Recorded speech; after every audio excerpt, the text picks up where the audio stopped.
Hi everybody, welcome to another one of my videos. Today I'd like to touch on democracy and economics. It's quite an interesting topic.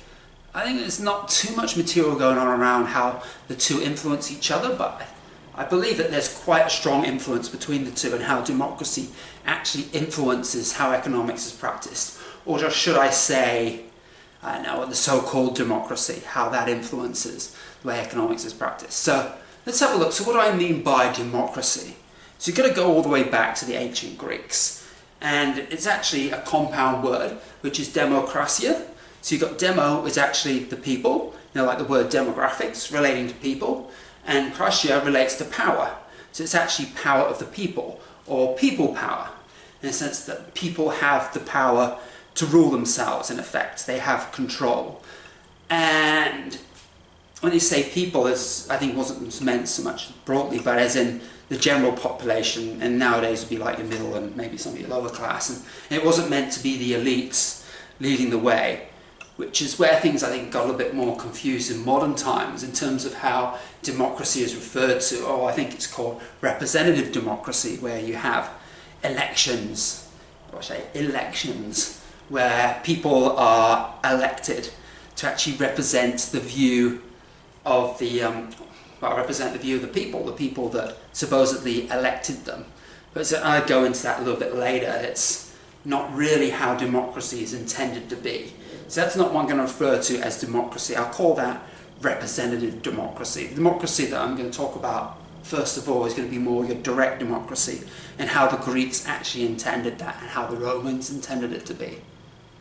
And I don't think that it's completely extinct. I think it operates on a smaller scale. So you don't have democracy for whole countries, but you may have democracies for smaller communities.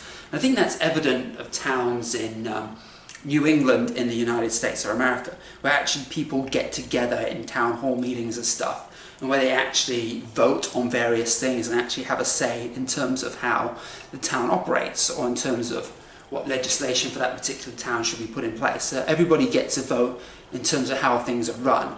And that works well if you have a small population, where people are very in touch with all the issues around them. And also that helps as well if you've got a smaller geographical area too. Because you've got people, maybe have a couple of hundred people spread out all over the place. They have different issues in the sense that they're in different places. And therefore the validity of this sort of democracy kind of loses itself. So you really, for a democracy to work, you'd probably want a smaller population within a fairly small area. So I believe the closest country in the world to operating as a democracy, as a direct democracy, and that would be Switzerland, in the sense that they have referendums. So it's not necessarily people gathering in a town hall discussing all your big issues, but they have referendums around some of the larger issues. And you can get those referendums if, I think, enough people sign petitions about certain things. So you get a certain number of people sign the petition, you get to that certain number, then you actually have a referendum where people actually get to cast their vote on these things. And if you look at many other countries that call themselves democracies, whether it be United Kingdom, United States, Australia, whatever, they have almost no referendums. You hardly get any referendums at all. I've been in Australia 12 years and only had one referendum. And that, again, that was decided by the politicians. Another one was the UK with Brexit. Again, that wasn't something that was pushed by the people. It was an election promise. It was one referendum. I can't recall any other ones that they've had. So referendums are very, very rare in a lot of so-called Western democracies. So if we think of it as the major decisions are done through the people, who, gathering in town hall, signing petitions, doing referendums, you'd have a role of government, as in a representative government. I think that's more or less what the Greeks had. They had councils provided, and they would be doing the more of the day-to-day admin stuff. Or else, if people were voting on absolutely everything, you'd spend your entire day just voting on things. So there'd be the more mundane things that we have within an elected government, and the bigger issues the people would actually vote on, rather than letting the government make those decisions. That doesn't always work. So as I mentioned earlier about population landmass, Switzerland has a reasonably small population. And again, you look at that, it would be fairly consistent with Athens, where they had a democracy and have a massive population. So Switzerland got about 8.4 million people, as of 2017, and they've also got a fairly small landmass of about 41,200 square kilometres. So you compare that with some of your other big countries, like the United States, that has got almost 10 million square kilometres, or Australia, which is over 7.5 million square kilometres. It's a massive difference in land, people are scattered all over the place, all got lots and lots of different issues, lots and lots of various things. Makes it kind of impossible to have a democracy for a whole country. So democracy could work if those countries were just broken down into smaller communities. Like with the US, they got the towns in New England, where they had their own little democracies, and if you didn't have a government at all. So that's one way of going about it. Okay, so that's democracy, or as it's called nowadays, direct democracy, but the real democracy, that's kind of what I talked about so far. So what have we actually got in the world today? I believe we've got something called a dictatorship, which is actually basically what we've had most of the time throughout the ages. It just is a little bit fancied up because we've got all the fanfare and the celebrations regarding these big elections, US in particular, you know, all this big stuff they go around, it's like a massive night, all fantastic, blah, blah, blah, blah, all kind of for show. So what is a dictatorship? So let's get into that first, and why do I say these democracies are actually dictatorships? Okay, so here's the definition of dictatorship. Dictatorship is a form of government where a country or group of countries is ruled by one person or political entity.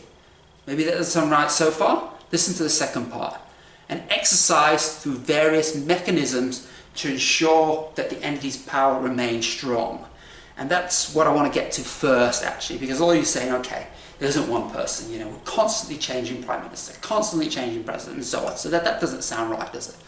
What about political entity? Well, hey, we've got parties, right? Different parties. America's got Democrats, Republicans. The UK, what have they got? They've got Labour, they've got Conservatives. Australia got Labour, and they've got Liberals and Nationals, all of that. So why do I say it's just one political entity? Well, that's where it's the clever part. And that's what we've got, something known as controlled opposition. So that is when you get two parties, which in most of these cases is actually just two parties. And the third party is almost non-existent. Almost any of these, you look at the third party, has got a very, very small share of the vote. Occasionally you're involved in coalitions, but most of the focus is on the two parties, and that is especially true for Australia. There isn't any party anywhere near Labour and the Liberals, the LNP, anywhere near them in terms of vote. And that's essential in the sense that you actually split it into two parties. So, and the point of view is almost exactly the same, which is interesting because they're always arguing against each other. But when they actually go in, they pretty much do the exact same thing, and they don't really change much at all. In fact, they generally go back on what they say, and then the other party comes in and criticises them for stuff that they would have done anyway. And a typical example of that would be in terms of Queensland. You know, we had Labour that were trying to sell off the state assets. They went out.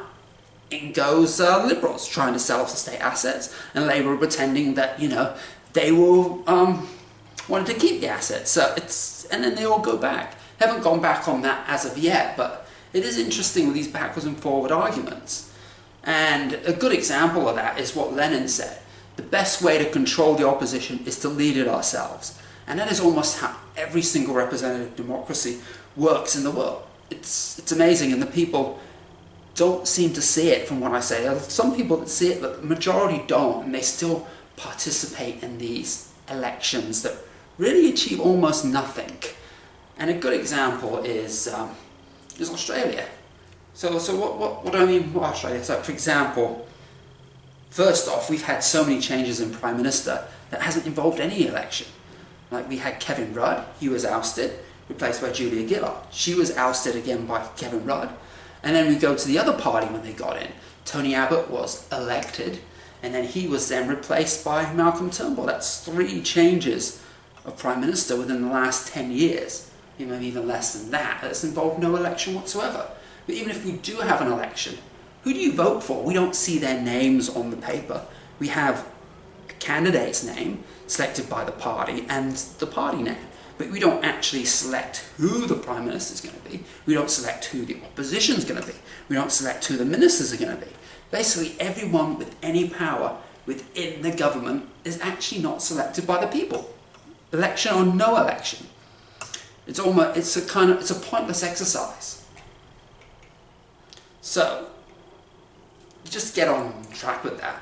Is you gotta just stop the lies, basically. You gotta just come clean exactly with how this actually works.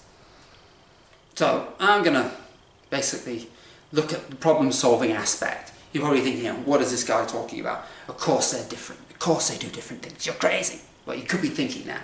But my example is, in terms of problem-solving, how are they differentiating themselves? And I'm going to actually take a look at the most recent election in terms of what the Labour Party and the Liberal National Party were proposing in terms of differences and what are the key things that they touched on. And when you think about it, you probably find it quite hilarious exactly what emphasis they're placing on things. First off, gay marriage. So you've got the, oh by the way, with this column, I'm not going to actually say who it is, just maybe you can have a little guess at home what I'm talking about. But anyway, so one party are against it, the other is for it, but they're going to go to a vote anyway. So in a sense, is gay marriage or not? It kind of doesn't matter. Who cares what the frickin' party think about it? It's actually the people who are going to decide on that according to this. So the action between the two is still the same. They're both saying we're going to take it to a vote. Hardly a difference between the two. What about a view on asylum seekers? Turning away vessels. Otherwise, what was that? Detention for asylum seekers. And what have we got the other one? Asylum seekers deny settlement to asylum seekers who are smuggled in, was it illegally, paid smugglers and all that. Okay. At the end of the day, it comes down to, you've got two different approaches to the same thing. Stop the asylum seekers. That's basically it. It's just two ways of going about it. So there's no real disagreement or debate on that. What about policy on education? Give them a bit of credit. There seems to be a little difference on that one. So it looks at community approach to education, increased student exchange between Australian and Asian universities. I can't even remember that, but that's interesting. The other one's increased public school funding. Again, there's a lot of other issues relating to education I'm going to talk about in a minute, but see a slight difference in that. What about policy on broadband? One is going to the node, and whereas the other one is going to the home. So it's still broadband. You're still going to have the broadband. There isn't a choice of let's not do the broadband. We're doing the broadband, but we're going to do it a little bit differently. So no real change on that. What about climate change? So what we've got here, target 23% reduction for 20% Australia's electricity to come from renewable energy by 2020, 23%. And what we asked Labour are saying, oh sorry, I gave that away now, haven't I? Okay, the other party are saying, reduce greenhouse gas emissions and carbon emissions trading scheme.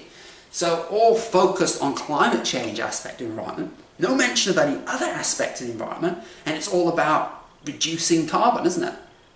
Wow. What about water vapour? If you've read the literature, water vapour is actually has a greater effect on climate change than your carbon dioxide, percentage-wise anyway. Well, okay, so what's your policy on health? Incentive for medical staff in region areas, all right? And we've got rebates if people obtain private health care. So, and then there's going to be work with states to fund hospitals. So, again, and then there's the other one is also fund more hospital beds. So, it's about funding more hospitals. Again, this is a response to people being sick. Where's the debate or mention about, I don't know, preventing people from getting sick? It's not in the picture. So it's all along those same lines, all agreed that something has to be done from a particular position, but just different approaches to it. So in a sense, there's no real changes based on these 6 things here. There are a number of other things, I think, that were debated, but this was what I got out of a website that was comparing the differences of when you vote for the two parties. And it is staggering that the net effect is really almost none at all. So what about the real problems? And that's what I want to jump into now. And this is where economics comes in. So you're probably thinking it was all about democracy, but we're going to talk about economics and what are these real problems and the things that are not talked about. So I've broken them down here into 9 different areas. And they are health, education, immigration, infrastructure, foreign policy, social problems, political structural problems, environmental, and economic. Economic being, I guess, the productivity side of it. A lot of these you can also link into economics. Let's start off with health. I think this is actually a really big one because most government policies are promoting harm to health rather than reducing your health. So their answer is, more people getting sick, let's build more hospitals. Because, if let's face it, if the government is serving the private sector and the people above them, then that's what they want, because there's money in people being sick. There's money in that, and that's why you're building more hospitals. You get more doctors, and you pharmaceuticals, more drugs, and all of that, and there's more money being pumped into that, so why wouldn't you build hospitals? So it's more about deteriorating health, or encouraging poor health and fixing things. So what about these key points? Vaccines. That debate almost never gets mentioned. If it does, then you're ridiculed. Pauline Hanson mentioned about investigating vaccines. It was in the newspaper that she was crazy, that she's being harmful. There's no debate on it. What about GMOs? Genetically modified food. Again, you go to supermarkets, it's kind of hard to find organic stuff, the organic stuff's a lot more expensive. GMO definitely makes it cheaper, but what about the side effects of those? What about the chemicals and pesticides that are going on our food? All these nasty chemicals, even if they're washed off, they actually still go within the food, and especially if the foods absorb the water, you still got those chemicals in there, and what that's doing to our health. Where's the debate on GMOs? What about chemtrails? Another one, you're crazy, you believe in chemtrails, but have you seen the sky? These trails are white behind aeroplanes. They say they're contrails, but they stay there for a long time, a lot of days. I'm in Brisbane, I'm fairly lucky, I don't see too many of those, but other cities, those guys are grid with all this white stuff. So, let's debate about that. What's going on there? And another one that I like to talk about, and that's the meat and dairy industry, and the cost to our health. And I mentioned that in a few other videos. There's no debate on that, because they're powerful, and they're strong, and they make a lot of money. That's what it is, it's about making money. The junk food industry. You think, okay, there's great awareness around junk food, sure, but what's the government really done about that? And people are still eating McDonald's, people are still eating KFC, still eating all of these junk food. It's not really going down. And you look at the numbers, and I'll be presenting that in a different video. The numbers are still going up, and it's quite a concern as well about what's going on with these things. Another thing I mentioned with health as well, building hospitals. Where's the debate about prevention versus cure versus treatment? Surely prevention is the best. If you don't get sick at all, that's the best, right? And then cure would be your second best, right? You're ill, you get cured. And then the focus that I see most of the time is on treatment. That's right, like with cancer. Treatment, radiation, chemotherapy. You're treating it and rarely actually curing it, just prolonging your life in a very unsatisfying way. A lot of sickness, a lot of side effects. And there's a lot of other things, cures, that need to be talked about. And particular prevention is the biggest one at all. Where's the debate on any of that stuff? What about ensuring all have access to healthcare? I'm talking about big and builder hospitals, but there's still areas that don't have access in the regional areas. And then there's a whole demand-supply in relation to healthcare as well. And a solution to that is bringing in doctors. I guess it can help that out. But again, what is the debate on that? There doesn't seem to be much. What about increasing childhood illness? That's a huge one. How many kids are actually being born with autism? And how does that link in with vaccines, as I mentioned before? What's the research on this? And there's other things too. That could be related to GMO, is it? I don't know. We need to have research, we need to have debates, and we need to go and look into it. And why are so many children have allergies, allergic reactions? It's ridiculous. When I was young, hardly anybody had allergic reactions. Every kid has something wrong with them, one way or another. Some sort of illness that they're born with. It's shocking. Fluoridation of water. I know there's some debate around that, but, are the facts really out there on that? Hey, you want to put your chemicals somewhere. I've heard that argument, You've got all this chemical, you've got to dump it somewhere, and it contains fluoride, and it gets spread out amongst the whole water stream, so it's not going to cause that much damage. But you're ingesting this fluoride over a long period of time. What are the effects of that? From what I've heard, that it has an effect on your brain, your thinking. Maybe it makes you more docile. Less likely to question the big boys, eh? And what about traditional medicine? Something that's never talked about. Traditional medicine, traditional diet, and things like that. Things that way we used to treat ourselves before all these drugs and all of that, herbs and things. Or just having a well-balanced diet. Enough fruit, non-GMO fruit, organic fruit, vegetables, green leafy vegetables, all of that stuff. No debate, nothing. How about we move on to education? What's education? It's just build more schools, right? Sure, that's the answer to everything. Build, build, build. because it's money. Money coming out of our pockets into the private sector pockets. Amazing. So what are the problems, you know? What about indoctrination? That's been around for a long time in schools. You've got a school syllabus, memorize, memorize, memorize, regurgitate, regurgitate, regurgitate. Is that the best way? Are there debates on that? I don't think so. What about school hours and homework? All the homework, you know? These kids, this is early in their life. They should be able to enjoy life. They should be able to explore life, explore and understand who they are. But schools are gearing children up for the workforce, not for life. Like, life is to work. Your enslavement. Even things like school uniforms. How impractical some of the school uniforms are in Queensland. We've got people fainting in the heat because the material's too thick, you know? Some of them just look silly. I'm sorry to say. But anyway, it's a small point, but anyway. What about access for education for all? What about some of our regional communities that don't have access to education? And if that's the case, what about homeschooling? I think it's almost treated as a taboo to homeschool, right? It's like part of the new immigration, I think I read, that if you're becoming a citizen here, one of the things is you've got to get enrolled in the school. What's wrong with homeschooling?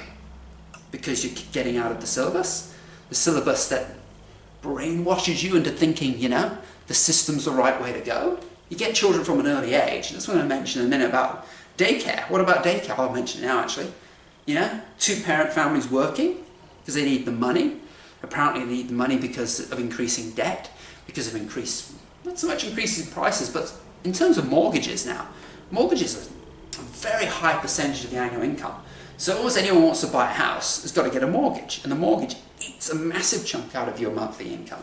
And that pushes two parents into working, and that pushes the children into daycare. How about universities, standards of universities here? What goes into that? Seems like it's more of a money-making operation rather than actually having quality universities. Or special needs education, for that matter. Where's that debated? And the different special needs as well. Certain children have different things. Someone with Down syndrome is going to be different from someone with autism. So these debates you don't hear, and why is that? Because there is no debate. They debate over the minor things that doesn't make any difference. And that's where you do not have a choice. Let's now look at immigration. Talk about immigration, stop the boat people. Immigration's a lot more than that. Most people don't come by boats, for example, that migrate here. They come by planes, okay? And you can use your migrants to fix your skill shortages. I think there's been talks about that, but they've got these redundant schemes that's, you know, and then people get booted out because someone in their family doesn't meet the criteria. There was a doctor, I think had a Down syndrome child, that was booted because he was Down syndrome, even though the community needed him. So it's so rigid, and that's the thing as well, the massive amount of bureaucracy when it comes to immigration here. I remember when I migrated here, I had to go to New Zealand for 4 weeks because it was an offshore visa, couldn't be done onshore, whatever. It's absurd. They told me it'd take a week, it took 4 weeks. You've got other visas that take 20, 30 years. I can't even get my mum into the country.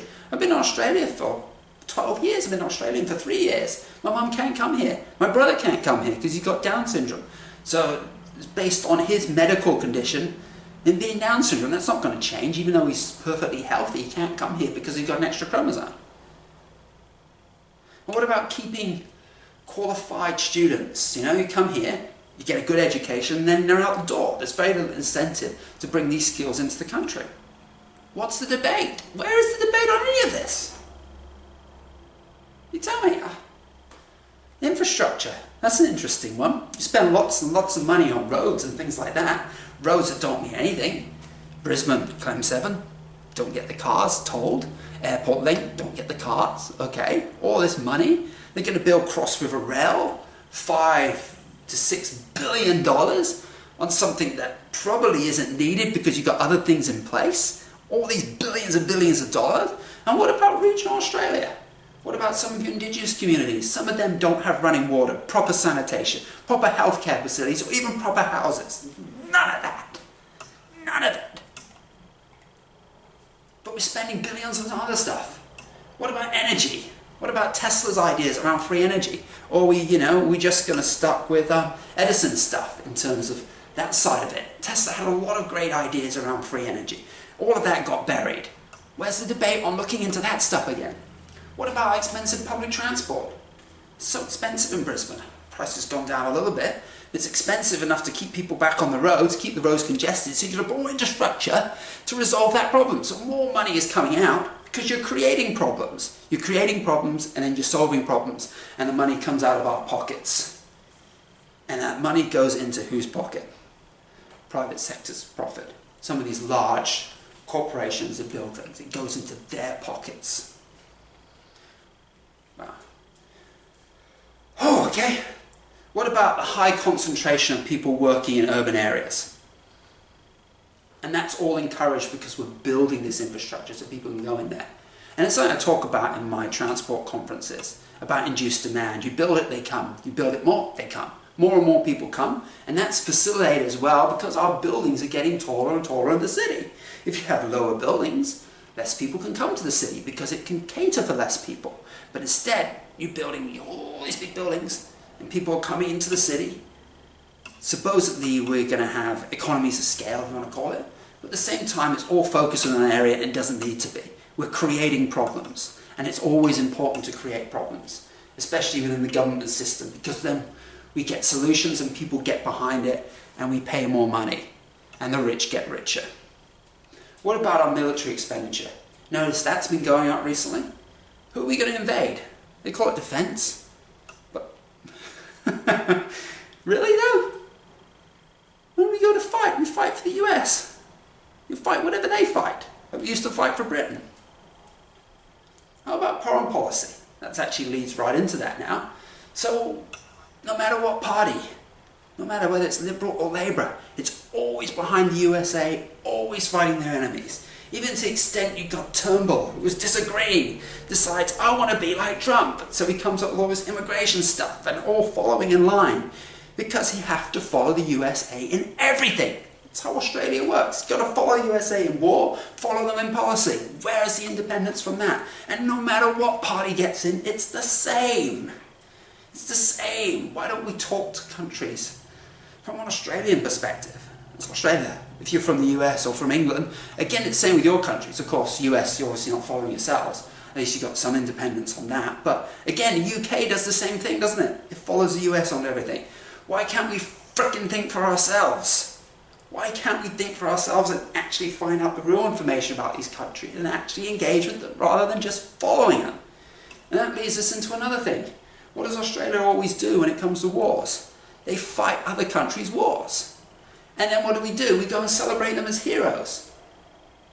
What? Celebrate them as heroes for fighting other countries' wars. And they're not even fighting other countries' wars, they're fighting other elites from other countries' wars. Like you look at Anzac Day and the wars they fought. People have died, but they haven't died for Australia. They died for the elites. They died for them to have more money. And the war on terrorism, war fighting against terrorism. What's the big thing there? The big catalyst in that was what? September 11th. The US blew up their own buildings. There's so many people still think that a plane could crash into it and then the building can disintegrate underneath it and disappear just like that. Because of the lies. It's all what they call false flag operations. And countries just blindly follow. Just blindly follow. There's no democracy in that. What about foreign aid? Yeah? How do we fit that in? How do we work with other countries where you've got multinational companies exploiting them? You talk about immigration and keeping out the migrants are all rushing here from Syria. Australia, not really, but Europe. They're only rushing out of there because the West is bombing the hell out of them. So they've got to get out and go somewhere. But you don't want them here either because then you're talking about ISIS people, you know, slipping in and creating problems. And what about doing things on the secret we don't know about? Like the TPP, for example. That was kept secret for ages. All these trade relationships and partnerships, and who did they benefit? Clearly not the people. They weren't involved. What about social side of it? There's so many social issues we can raise. None of them are hardly ever touched or raised in public debate. Like, for example, rising incarceration rates. America, it's ridiculous and how bad that's got. Even Australia is getting bad. The rate is going up. It's not just the number. The number maybe, okay, more population. Again, you'd want to keep it fairly constant. You hope you wouldn't have as many people going in there. But no, the actual rate of people being in prison is going up. Then we talk about gay marriage. How about talk about gay rights? No, for that matter, talk about human rights. It's not just gay. What about people with disabilities? What about race and gender? What about their rights? Where are the debates on those? What about congestion in the city? Fix it by building more stuff. What about demand management policies? In regards to how about flexible working hours? Why are we all working from 9 to 5? Why are we all going to work every day? What about those things, you know? Why is that not talked about? We have the technology. You can work from home. You can work from like a satellite center. That all can be done. Look at all the things we've got. We've got Skype. We've got, what is that other one? We've got LinkedIn, I think it is. All these various things that you can communicate with each other. Even Facebook, you know? All of this stuff where communication can be done. And you don't have to be within the city, but that's not done because they want people in the city. They want people in the city to have higher demand so that they can build more stuff. And you can justify that. It's a problem created that's not necessary. What about the focus on small crimes, the drug crimes, people smoking marijuana? That sort of stuff that's focused on. What about the bigger stuff? What about the bankers ripping people off? When do they get looked at? I don't know, 2008 in the US. You know how many bankers got arrested? I think it was one. One! That caused the whole economy to collapse. That caused people to lose their jobs, their homes and everything. It was massive. There's no focus on that. It's focused on the little people, the little crimes. There's no debate on that. What about road safety? All the people dying on the roads. What about cigarettes? They banned marijuana, but look at cigarettes. It's killed so many more people than what marijuana has ever done. But yet that one's illegal and cigarettes are legal. Why? It's money. Cigarette companies have money. Simple as that. Issues such as euthanasia and abortion. They've been debated before. Nothing's really changed though. How has either party got different points of views on that? A big one as well, the dissolution of family. That's a big one. 2 parents working. Increased working hours family. Kids going off to daycare, kids going off to school. Families being broken apart. Divorce rates. What is that, almost like 50%? Broken families. What are we going to do about broken families? Again, what does broken families lead to? Crime. Another problem. Let's have broken families. Let's have the problem of crime so we can fix it by putting people in prison, by building more prisons. Let's do that. How about that, right? What about lack of passing on productivity gains to workers? Look at all the great technology we have these days. And yet we've got 2 people in the family working. The mum and the dad both working long hours, still working 40-hour weeks. Yet we have all this technology that effectively can reduce the amount of work to a fraction. I think it was one of the Venus Project, I can't remember his name now, but he believed that we could actually just get by working 2 hours a week because of technology, if it was done correctly. But what happens? We still work the same hours. All the benefits and gains from improved productivity, where does that go? It goes to the 1%. There is no debate about that. There is no debate about where those productivity gains should really go. None at all. Should we still be working 40-hour weeks? Maybe we should be working 20, 10. There's no talk about reducing it because of that. What about tax evasion by large companies? Who ends up paying the tax? The people that are working. Companies get away by claiming their profits overseas. What about devaluing of traditional women's roles? We've got this whole women's right movement. But why? Because men's jobs are worth more than women's jobs. In the way that it's portrayed. You're a man, you're out working, you're earning money. That's more important than being home with the family. That's a perception that's being created. So they're saying more women need to get into the workforce, increase the participation rate. And that breaks up the family. And it creates all these additional problems. Do you see how it's all fitting in here? The women's role is important. Of being in the home, being in the house. That traditional role is important. Even if you don't want to hold that role, let's say it's just a woman's role, you want to say that's sexist. But you should at least have someone in the house.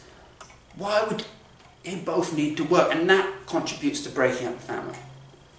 Another one I want to talk about is animal abuse. I consider that a social problem. Greyhound racing is still legal. I think it was briefly illegal in New South Wales. Then they brought it back because people complained.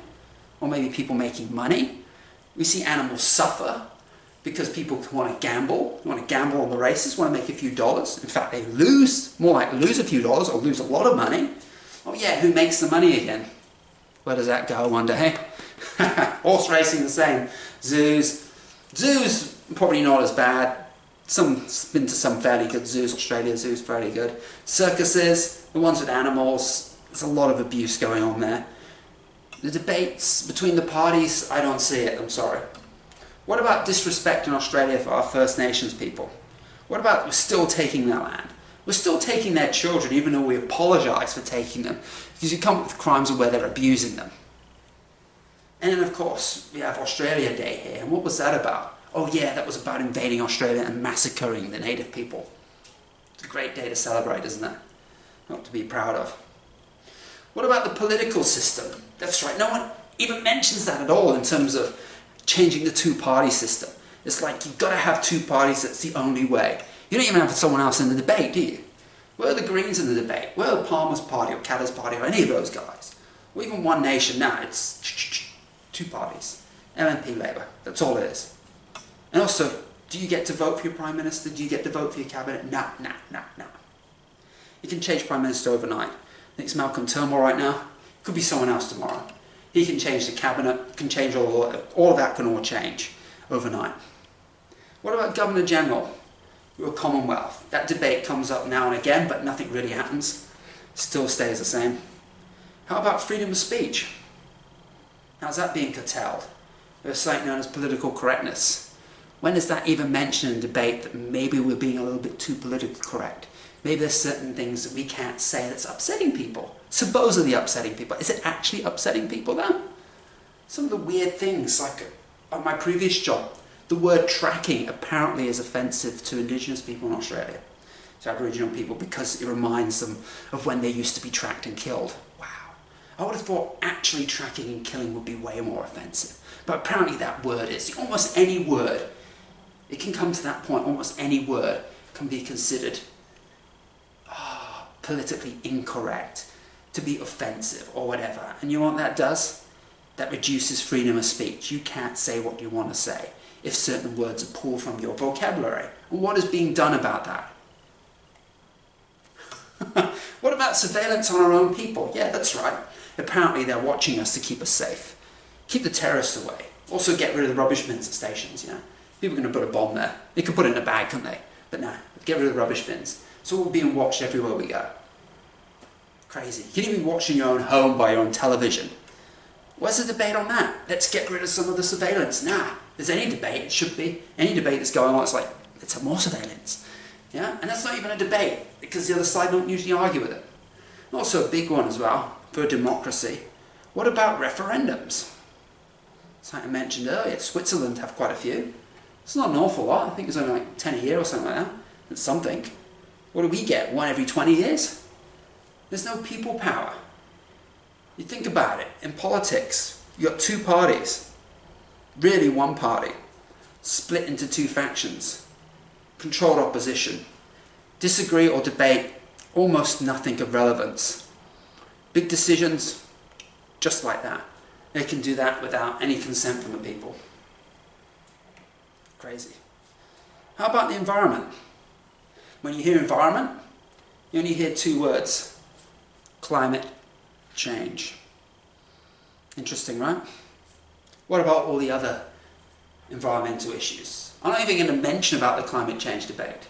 Okay, there's quite a debate on that, but you know, let's look at other things, like pollution by industry, just air pollution, water pollution, all of that stuff. It all gets thrown in under climate change, doesn't it? What about the meat industry? Even if you put climate change in there, they're actually one of the biggest contributors to climate change, bigger than the transport sector. And they also contribute to air pollution. You know, the methane and all coming out of the cows. What about the water pollution? All the cow dung and manure and the pig's poo all flushing into our rivers. What about the land they take up and the deforestation? What about the food requirement? They need a lot of food. This food could be used to feed starving people. It's not all about the animals. What about people that are starving? There's so many starving people in the world. What about just air pollution in general, water pollution?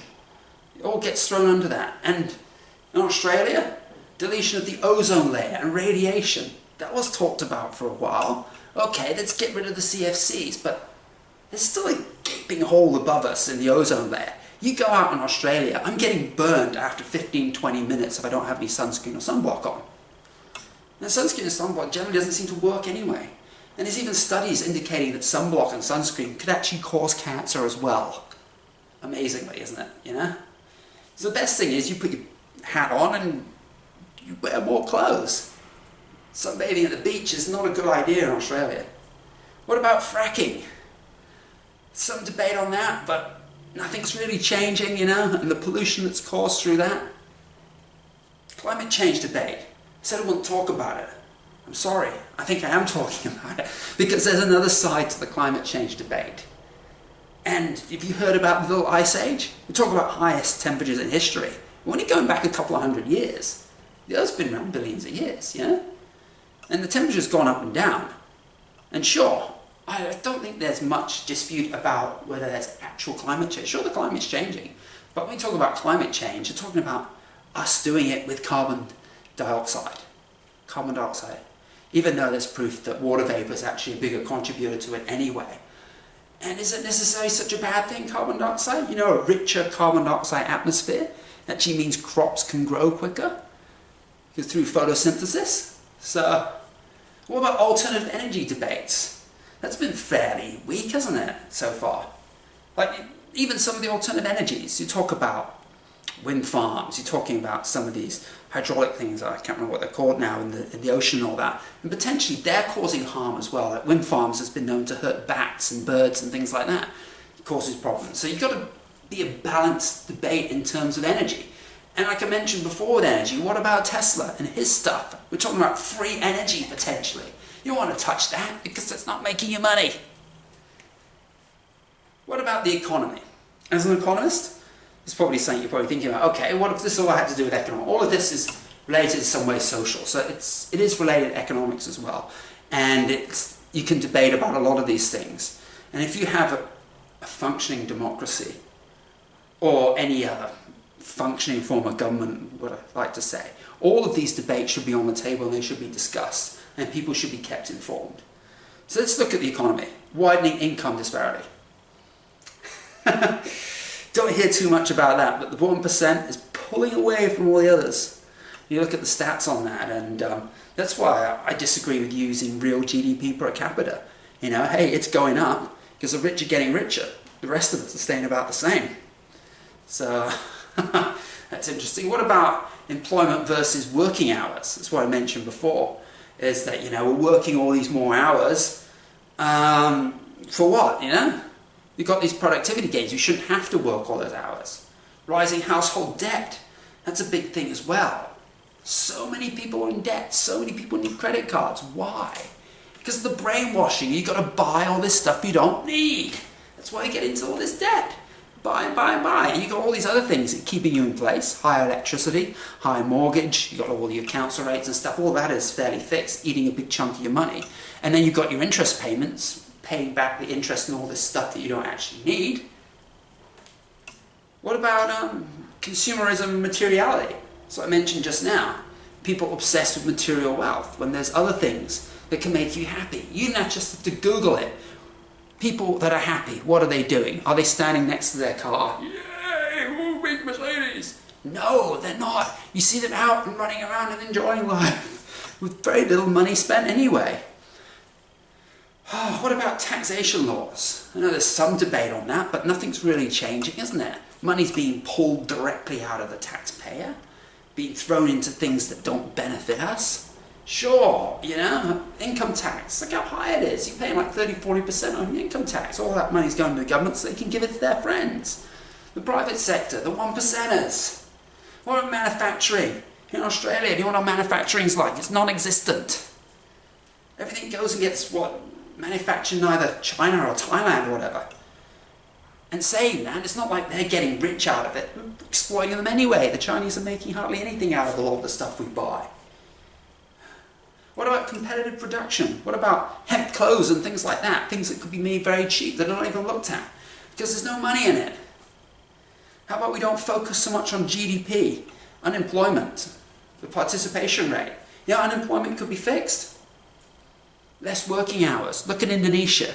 they've got a high unemployment rate. The people that are working are also working 14, 15-hour days. If they all worked 6-hour days, then you wouldn't have an unemployment problem. You wouldn't have a problem with people being overworked either. It just makes your workforce a little bit more uncompetitive. But, you know, so what? So big companies are just ripping them off, taking all their money. You want to be focused on something. How about you focus on happiness? Look at the happiness statistics, yeah? Another thing, central banks. When are we going to discuss that? Should they be privately owned? Should they be government owned? Well, private is a disaster. Government isn't also much better either, is it really? But what debate is that?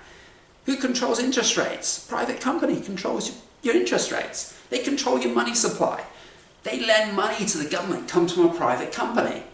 It has all that power over your government, a private company. Can you imagine that? Have you ever heard of the Rothschilds? And their ownership and all of that? This is one of those things that's going to be very difficult to prove, and all the people would do that. There is some sort of evidence out there suggesting about the Rothschild empire. I don't want to go too much into that. But what we can say, though, is they're not government owned, they're not government controlled, they're privately controlled. And they can manipulate currencies. That's what the Chinese have been doing. So where does that leave us? This diagram here I found actually quite useful. So you can see we're right at the bottom there. We're being dictated to by our top professionals and our top bureaucrats, our so-called elected officials that are actually more like appointed by the guys above them, which is your corporate elite and your the big bankers and the central bankers. You can even take it a one step further depending on what you believe in. And I actually do, I actually quite strongly believe in this, that there's actually a higher level even above that. You know, called, what was it, David Icke calls them the archons, that are dictating things down to these people. And that sounds logical to me. There's so much we don't know. Like visible light is just a fraction of what we can see. So there's so much going around us that we can't see and going on. And logically it makes sense. There's a controlling force. Like you talk about animals, they're slaves to us and they have no problem. And to the archons or the Chitauri or the Anunnaki and all that, we're slaves to them. So how do we fit in? We fit in right at the bottom, as in we don't have a say. And that's not democracy. I'm sorry. That fits right back into my definition of dictatorship and the controlled opposition. So what next? Where do we go from now? What's the next thing? You can't uprise. That wouldn't make any sense. Small country, go and break Australia up into 100 little countries. Not necessarily like the idea of that. We all can't be Switzerland, and people are scattered out all over the place. There are a few solutions that are on the board, but I think it's important to remember is, you know, we've got to look at a problem, and we've got to logically find a way around that. It could be, you could have a great solution, or it could be simply just removing the problem. But how do you get to that point? There's some good ideas out there. There's the Venus Project. I'm not 100% in agreement on that. There's still a certain level of dictatorship in terms of how your town or city has to be laid out. I like the idea of not having a government. I like the idea that there's no dictatorship. I like the idea that people can, I guess, be ahead of their own field of expertise and take it in from that angle. I like the idea that you don't have money anymore. That's a big part of the Venus Project. And you're laying things out in an optimal fashion and how things are done. It's thought through like an engineer, because the engineer guy came up with it. Some good ideas on that. What about the whole statist versus anarchist thing? What about anarchy? You say the word anarchy, people are like, oh, it's bad. Yeah. But look what we have now. You call statism, as I was talking about, authority and government and dictatorships. How does all that work? Is that really working out that much better? Anarchy doesn't mean just disorder. It doesn't mean it means without rulers. It means there's no government. Which, in a way, that's kind of like how the Venus Project works. People get to determine what they do in life by themselves. Don't have someone else telling them exactly what to do. You've got a lot more freedom. Some people say we'll just be all lazy and rot. I don't think that would happen at all. Or you could have a hybrid approach. pull lots of different ideas together and see what works. It could all work for different countries, couldn't it? Certainly not the way that we're looking at our representative democracy, aka dictatorship. So let's just take a quote. I briefly mentioned Einstein. This is the exact words that he said. We cannot solve our problems with the same thinking we used when we created them.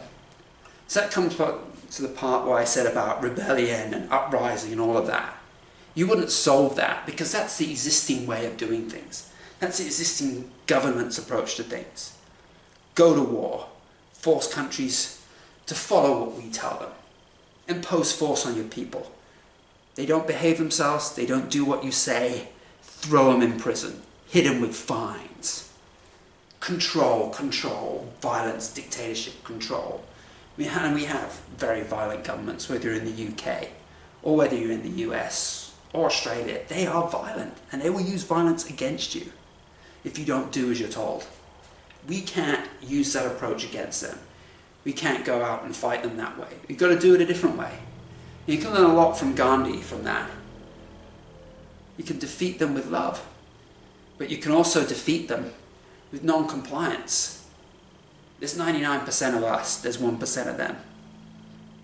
If you just stop following everything, just stop doing everything you're told, think for yourselves, you're more likely to reach a solution on that.